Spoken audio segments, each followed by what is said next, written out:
시청자 여러분 안녕하십니까? 6.3 지방선거 이슈입니다. 저는 김경섭입니다. 오는 6월 3일 치러지는 지방선거가 다가오면서 선거전이 서서히 달아오르고 있습니다. 정당들도 공천 절차에 들어갔거나 준비를 하고 있습니다. 출마 예정자들이 표밭을 누비고 있는 가운데 지역 현안에 대한 이슈들이 다양하게 분출되고 있습니다. 박경철 전 익산시장으로부터 지역 현안 이슈에 대한 얘기를 나눠보겠습니다. 네, 안녕하십니까.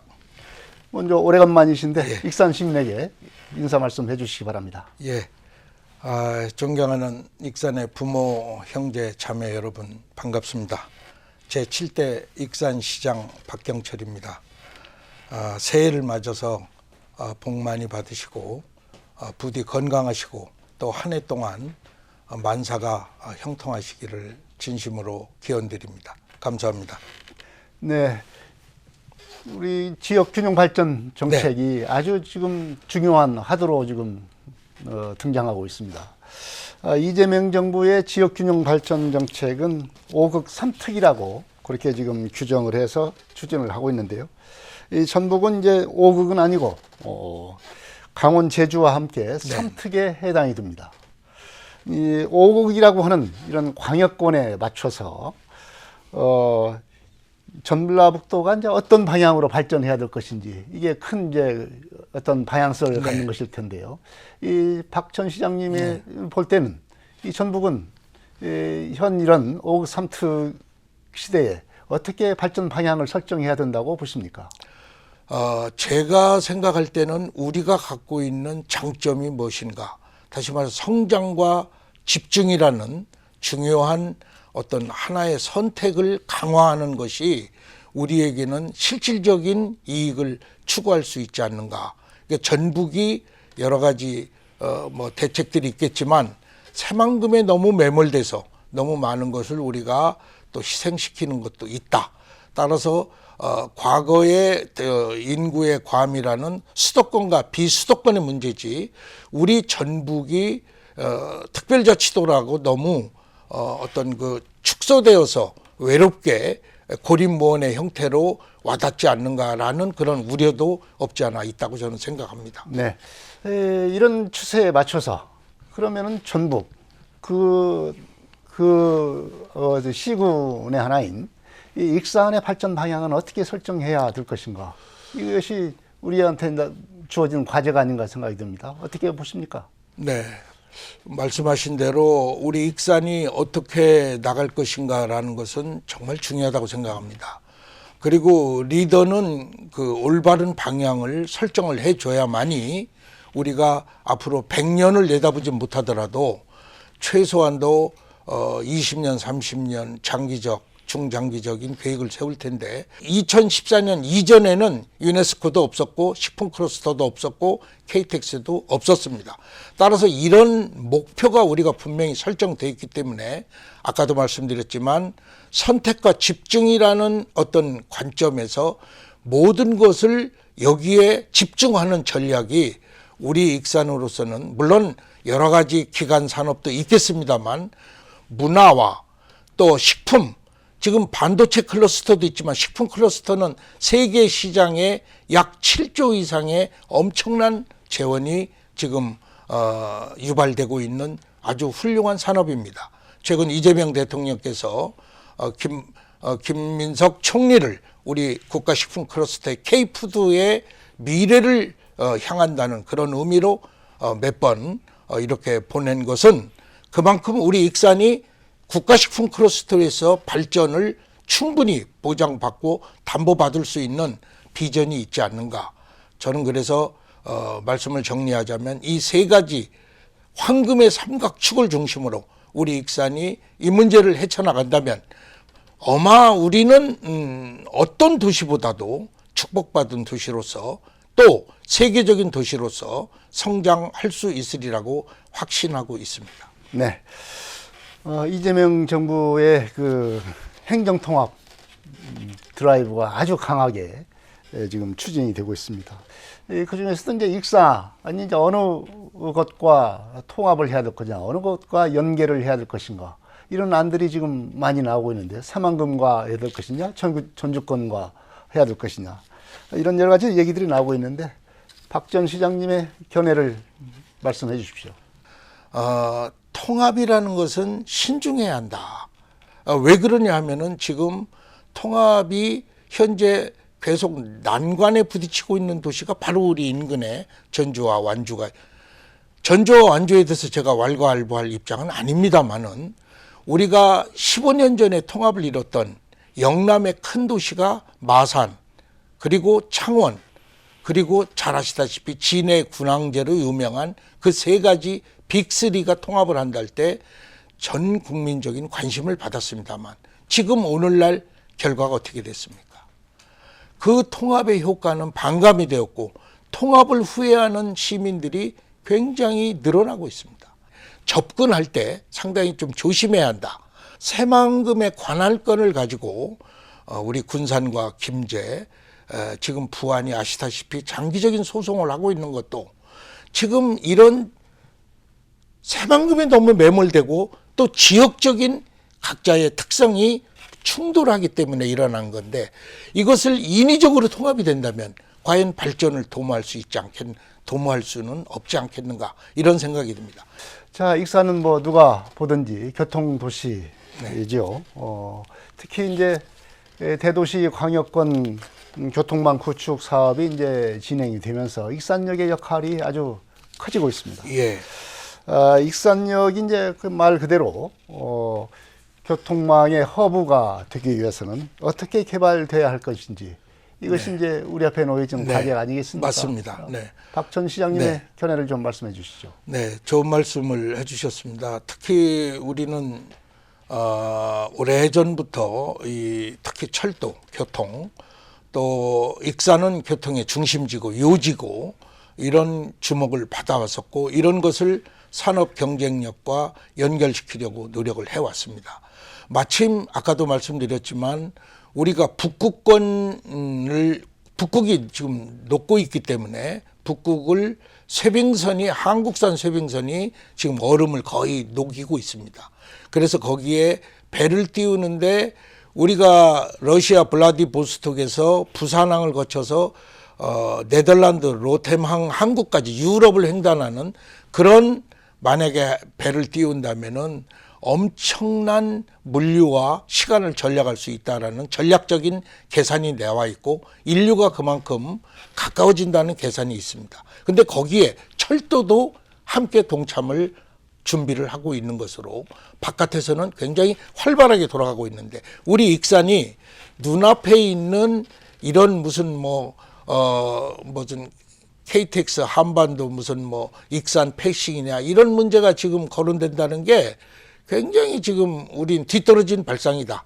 그래서 제가 한 말씀 드리고 싶은 것은, 대광법이 아시다시피 통과가 되지 않았습니까?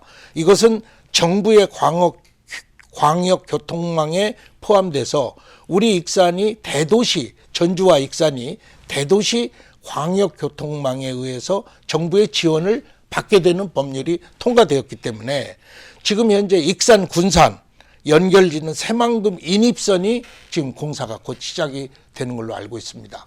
따라서 이런 거부터 지금 김관영 도지사도 약 3천억의 예산을 이 문제와 관련해서 신청했다고 알고 있습니다. 따라서 이 문제를 우리 익산으로 봐서는 환승센터, 지금 전주권이나 기타 우리 전라북도의 그 시군이 충분히 익산에서 KTX 이후에 교통의 좀 거미줄처럼 그런 어떤 환승의 교통 허브가 연결되는 문제랄지, 또 우리 익산의 역세권 문제가 활성화되는 문제랄지, 또 이것을 영남과 연결짓는 지금 아시다시피 여수와 지금 영남을 잇는 달빛철도가, 지금 내륙철도가 이어지고 있습니다. 우리도 그런 거를 지금 준비하는 구상을 좀 미리미리 좀 해야 되지 않겠나. 철도에 관한 생각은, 제 생각은 이렇습니다. 네. 근데 익산역이 지금까지 여러 가지 지금 철도와 관련된 시설 개선이랄지, 뭐 환승센터 개발할지 네, 이런 네. 얘기는 참 많이 이루어졌는데 익산역 주변이 그야말로 지금 굉장히 쇠퇴한 지역으로 지금 남아 있습니다. 그런데 이제 이런 익산역이 어떤 그 교통망 구축 사업을 하면서 익산역 그 주변 개발이 돼야 주민의 편익 그리고 주민의 어떤 그 경제성, 경제적 효과 이런 것들이 상당히 커질 텐데 이 익산역 주변 개발에 대해서는 어떻게 생각하십니까? 네, 옳으신 말씀입니다. 그래서 제가 재임 중에도 그 당시에 KTX 익산역 복합 환승센터 개발 사업이 사실 계획안은 있었습니다.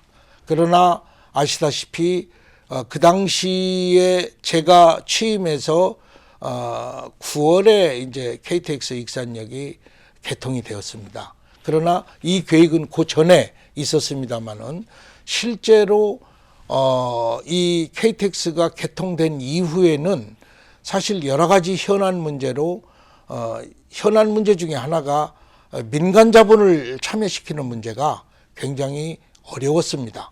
그 당시 계획안은 복합환승센터 개발 사업에 약 2,879억 원이 그때 예산이 편성이 됐었는데 사실 2만 평 부지 위에 지금 방금 말씀하신 익산역 주변에 전체를 환승권역 어떤 그 개발 사업이었습니다만은 민자를 유치하는 제3섹터 민간 합동 개발 방식이 경기가 그때 좋지 않았기 때문에 유보가 되었었습니다.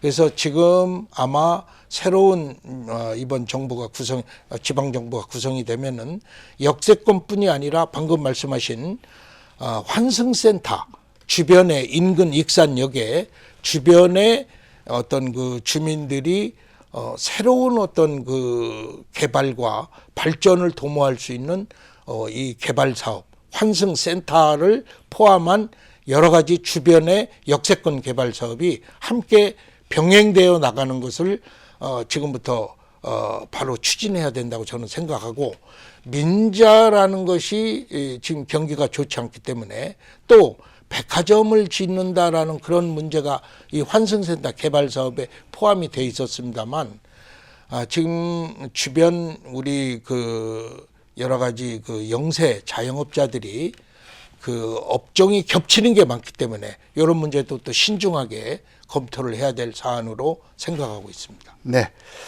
자, 익산시의 주택 정책에 대해서 논란이 많습니다. 특히 이제 최근에는 만경강 수변 도시를 놓고서 여러 가지 얘기들을 지금 하고 있는데요.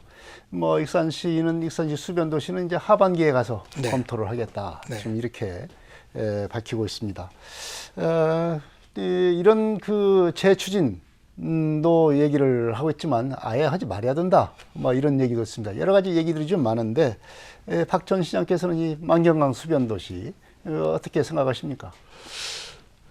저는 만경강 수변 도시는 정책 자체가 잘못된 거라고 생각하는 게 저는 익산의 토박이로서 만경강이나 그 동산동 유천 지역이나 그 다음에 그쪽 일대는 전부 홍수에 취약한 지역입니다. 네. 그리고 옛날 어르신 때부터 그쪽에 홍수가 많이 나기 때문에 늘 인근 주변이 침수가 되고 그랬기 때문에 조심해야 하는 지역임에도 불구하고 지금 익산시가 거기에 무슨 뭐 한강에 무슨 뭐 그런 전망이 무슨 한강의 뷰가 좋은 무슨 그런 식의 얘기를 하면서 수변 도시를 만들겠다는 발상은 망상이고 착각이라고 생각합니다. 그래서 지금 아마 공모했던 그 민간업자들이 아마 한 팀도 응모를 안 했다는 걸로 알고 있습니다. 따라서 이런 발상은 대단히 잘못된 발상이고 잘 아시다시피 주택 정책 중에서 수요와 공급을 무시하고 아주 많은 다량의 아파트가 과잉 공급이 돼서 익산의 아파트 값이 떨어지고 또 유일하게 전주와 군산에 비해서 익산만 가격이 하락하고 있습니다. 그래서 지금 익산의 특성이 잘 아시다시피 백제시대 때부터 유명한 구릉과 야산으로 이뤄진 아주 대한민국에서도 독특한 도시인데 이 야산과 구릉을 전부 파헤치고 그 이후에 공원을 일몰제를 어쨌든 그 극복한다는 명분 하에 그 이후에 아파트를 지은 것은 익산의 산과들을 다 깎고 그나마 나무 수백 년 된 나무들을 다 벌목하고 해서 그 이후에 아파트가 들어섰습니다만 이것이 과연 미관상 시민들이 느끼는데 얼마나 지금 이것이 환경에 저해가 되는가 이런 것도 사실 걱정을 많이 하고 있습니다. 따라서 익산의 주택정책은 제가 볼 때 대단히 실패한 거다. 따라서 이 문제 여러분이 지적을 했습니다만 지금이라도 수급정책의 완급을 조절해서 지금 오히려 30년 40년 돼서 옛날부터 아파트에 그 사는 토박이들이 재개발을 간절히 원하는 세대가 엄청나게 많습니다. 이런 곳은 방치해 두고 새로운 민간 자본을 끌여서 대규모 아파트를 층수 높은 20층 30층을 고층으로 개발한다면 익산이 과연 발전에 저해가 되지 않겠나라는 우려도 지금 많습니다. 지금 이재명 정부는 지방 균형 발전 정책 중에서 중요하게 또 한 가지로 추진하고 있는 것이 제2차 공공기관 이전입니다. 네네네. 이제 그 방안이 올해 발표가 되고 내년부터는 이제 점진적으로 이제 공공기관들이 실제로 이전을 한다는 그런 계획인데요. 이 도내에서는 이제 제2차 공공기관 이전 유치 대상지로 이제 익산을 유력하게 보고 있습니다. 익산에 유치가 된다고 하면 입지로 된다고 하면은 어느 구체적으로 어느 쪽이 좋다고 보시고 또 유치 대상 기관은 어떤 기관들이 오면 좋겠다 이런 생각을 갖고 있을 겁니다. 말씀해 주십시오. 네, 저는 지금 어느 지역을 논하는 것은 상당히 시기상조라고 생각합니다. 왜냐하면 여러 가지 또 지역 간의 갈등이 또 많고 지금 익산의 부성동 소각장이 시내 한복판에 들어서 발전을 저해하고 있기 때문에 또 여러 가지 도농복합 간의 갈등이 계속되고 있기 때문에 공공기관이 왔을 경우 어떤 위치를 지정하는 것보다 아마 다음 정부가 시민들의 의견을 충분히 물어서 결정을 해요. 또 하나는 공공기관을 우리가 아주 유력한 공공기관을 올 수 있도록 쓸데없는 공공기관은 우리도 원하지 않습니다. 우리는 문화재랄지 역사적인 기관이랄지 그다음에 우리는 전 세계의 주목을 받고 있는 네덜란드의 푸드밸리나 미국의 나파밸리와 같은 국가식품 클러스터가 있습니다. 그래서 식품도시를 우리는 구상을 하고 있기 때문에 식품연구, 식약청 이런 실질적인 우리 익산의 발전 전략과 맞는 그런 기관과 단체들이 와서 우리 익산의 발전을 견인하고 전북의 발전을 한 단계 높이는 계기가 돼야지 지금 전주혁신도시처럼 마지못해서 여기서 근무하다가 주말이면 올라가는 그런 기관들을 제가 일일이 얘기는 안 하겠습니다만 지역 주민들과 일치되는 기관들이 와야 되고 실질적인 그런 가치가 있는 그런 기관들이 와야 된다. 그 기관들이 오기 위해서는 우리가 강하게 정부에 요구할 건 요구해야 한다. 답변을 좀 그렇게 드렸으면 합니다. 네.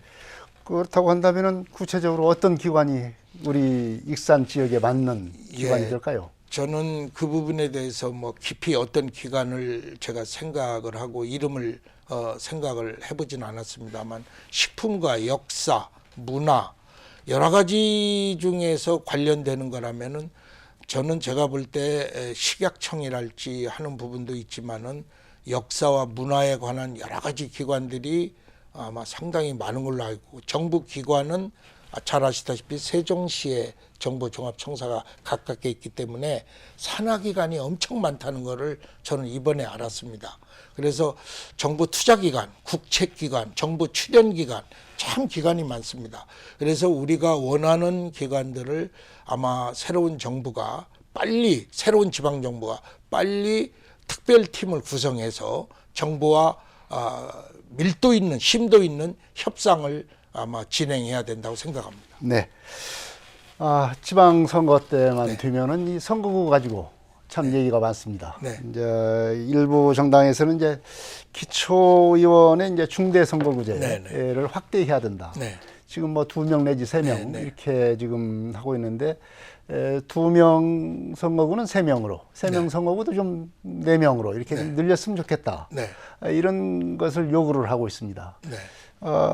박 전 시장님 입장에서는 이 기초의원 선거구제 어떻게 생각하십니까? 저는 그 기초의원 선거구제는 전형적인 우리 대한민국의 게리맨더링이라고 생각합니다. 네. 게리맨더링은 자기 정파의 이익에 의한 거지 우리 익산 시민이나 대한민국 국민을 위한 그런 어떤 조정과 어떤 구상은 아니라고 생각합니다. 그래서 저는 중대선거구제가 중요한 게 아니고 우리 지방의회나 지방정부에 있어서는 정당이 공천제를 폐지해야 된다고 생각합니다. 공천제를 폐지하자. 공천제가 폐지된다면 아마 그런 게리맨더링이나 중대선거구제도 자연스럽게 해소돼요.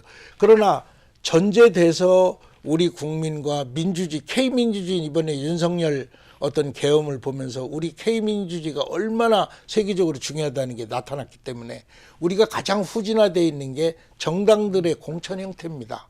지금 뭐 매스컴에서 여야가 다 뭐 돈 공천과 관련해서 이런 문제가 거론되고 있습니다. 국민들이 지금 여러 가지 경제 문제도 경기도 좋지 않은데 정치인들이 겉으로는 국익을 내세우고 국민을 위한다고 하면서도 그런 어떤 정치적인 후진 형태를 보면서 많이 좌절하고 있기 때문에 저는 선거구제가 중요하지만 우선은 정당 공천제가 폐지되는 결단을 내린다면 아마 그분은 아마 백범김구 선생 같이 위대한 어떤 지도자로 추앙받지 않을까. 그런 결단을 저는 우리 이재명 대통령이 내리시기를 저는 진심으로 바랍니다. 지금까지 여러 가지 말씀을 해주셨는데 마지막으로 시민들에게 정리의 말씀 해주시기 바랍니다. 세상이 너무 지금 불확실하고 여러 가지 지금 뭐 눈만 뜨면 AI, 반도체 우리와는 전혀 생경했던 용어들이 지금 많이 난무하고 있습니다. 그러나 우리는 중요한 것이 우리 지역, 우리 가족 그리고 우리 주변의 이웃이 소중한 존재라고 생각합니다. 그리고 건강이 또 소중하다고 생각합니다. 지금 반도체를 무슨 새만금으로 가져온다, 뭐 어느 무엇을 익산으로 클러스터를 가져온다 그러는데 우리가 갖고 있는 현재 주어진 이 문제를 이 집토끼를 잘 지키는 것도 굉장히 소중하다. 특히 우리 익산은 100년 만에 새로운 목표, 국가식품 클러스터, 세계유산, 세계적 도시 반열에 오른 경주 유네스코와 같이 우리도 에이펙과 같은 정상회의를 유치할 수 있다는 자신감. 우리보다 인구가 10,000명이 적은 경주가 해냈고 우리 자매도시고 서동왕자와 그리고 선화공주에 우리 러브스토리가 있는 경주와 익산. 우리 익산이 못할 게 뭐가 있느냐. 이런 자신감이 중요하고 아까도 마지막 말씀드린 우리가 북구항로에 절대 뒤처지지 않기 위해서는 우리 K철도 익산 환승센터가 부산과 연결되어서 우리가 네덜란드 로테르담의 항구에서 우리 익산시 전라북도 깃발을 꽂는 날이 반드시 오리라고 생각합니다. 아마 그렇게 알고 저도 열심히 시민 여러분을 모시고 일하겠습니다. 감사합니다. 지금까지 박경철 전 익산시장의 지역 현안 이슈에 대한 여러 가지 의견들을 들어봤습니다. 이런 의견들이 시민들의 공감대를 얻어서 정책으로 현실화될 수 있을지 지켜봐야 하겠습니다. 6.3 지방선거 이슈 여기서 마치겠습니다. 지금까지 박경철 전 익산시장이었습니다. 고맙습니다. 감사합니다. 시청자 여러분 안녕히 계십시오. 다음 이 시간에 또 뵙겠습니다.